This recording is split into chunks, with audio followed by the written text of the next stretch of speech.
বিস্তারিত জানতে ভিডিওটি শেষ পর্যন্ত দেখুন।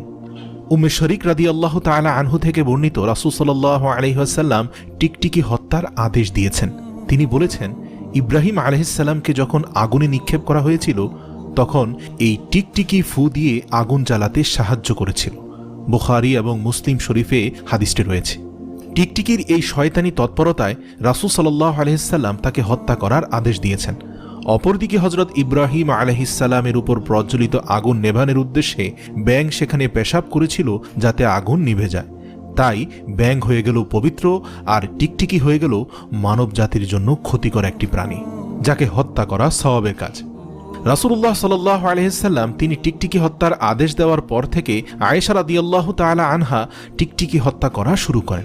হাদিসে বর্ণিত রয়েছে, মা আয়েশা রাদিয়াল্লাহু তাআলা আনহা ঘরের মধ্যে টিকটিকি মারার জন্য একটি বিশেষ বর্শা রাখতেন। এছাড়াও রাসূল সাল্লাল্লাহু